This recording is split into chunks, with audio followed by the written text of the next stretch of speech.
20वीं सदी के आखिर में 1979 में ईरानियन रेवोल्यूशन ने मध्य पूर्व की राजनीति को पूरी तरह बदल दिया। इससे पहले ईरान अमेरिका और इजराइल के साथ दोस्ती में था, लेकिन क्रांति के बाद नई सरकार ने अमेरिका और इजराइल को अपना दुश्मन घोषित कर दिया। इसी दिन से एक ऐसी दुश्मनी शुरू हुई जो सालों तक धीरे धीरे जलती रही। समय बीतता गया, लेकिन यह टकराव खत्म नहीं हुआ। 2000 के दशक में ईरान ने अपना परमाणु कार्यक्रम तेज कर दिया। अमेरिका और इजराइल को डर था कि ईरान परमाणु हथियार बना सकता है।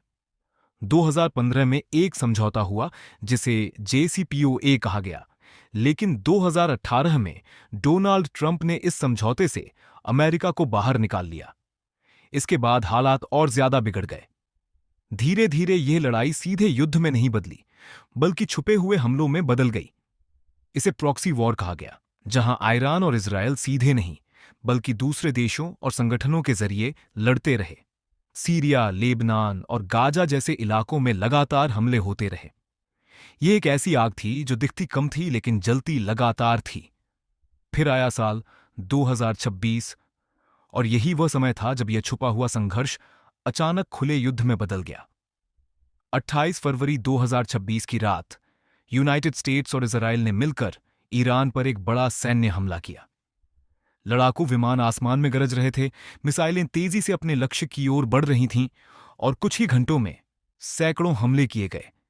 ईरान के कई सैन्य ठिकाने तबाह हो गए। इस हमले ने पूरी दुनिया को हिला दिया, लेकिन यह सिर्फ शुरुआत थी। ईरान ने भी जवाब देने में देर नहीं की। कुछ ही समय में आसमान मिसाइलों और ड्रोन से भर गया। सैकड़ों मिसाइलें इजराइल की ओर दागी गईं और हजारों ड्रोन अमेरिकी ठिकानों और समुद्री रास्तों की ओर बढ़ने लगे। खासकर स्ट्रेट ऑफ हॉर्मुज जैसे अहम रास्ते खतरे में आ गए, जहां से दुनिया का बड़ा हिस्सा तेल सप्लाई होता है। अब यह युद्ध सिर्फ सैन्य ठिकानों तक सीमित नहीं रहा। शहरों पर हमले होने लगे, इमारतें गिरने लगीं, लोग डर के साए में जीने लगे, सायरन लगातार बजने लगे। रातें डरावनी हो गईं, हर आवाज एक नए हमले का संकेत लगती थी।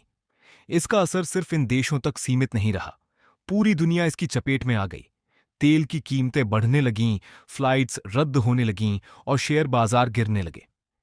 इंडिया जैसे देशों को भी इसका असर झेलना पड़ा, क्योंकि उनकी ऊर्जा जरूरतें इस क्षेत्र पर निर्भर थीं। धीरे धीरे इस युद्ध में दूसरे देश भी खींचते चले गए। लेबनान में हिजबुल्लाह सक्रिय हो गया, खाड़ी देशों में तनाव बढ़ गया और अमेरिका पूरी ताकत के साथ मैदान में उतर गया।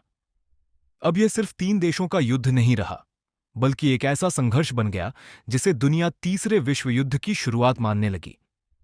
लेकिन इस विनाश के बीच एक उम्मीद भी बची रही। गुप्त कमरों में बातचीत शुरू हुई, नेताओं के बीच मीटिंग्स होने लगीं, शांति की कोशिशें की गईं, लेकिन भरोसा कम था और डर ज्यादा। हर कोई जानता था कि एक छोटी सी गलती इस युद्ध को और भी खतरनाक बना सकती है। आज की स्थिति यही है। युद्ध अभी भी पूरी तरह खत्म नहीं हुआ है। कहीं मिसाइलें अभी भी दागी जा रही हैं, तो कहीं शांति की बातचीत जारी है। पूरी दुनिया सांस रोककर इंतजार कर रही है कि आगे क्या होगा। क्या यह युद्ध खत्म होगा या यह एक और बड़े विनाश की शुरुआत है?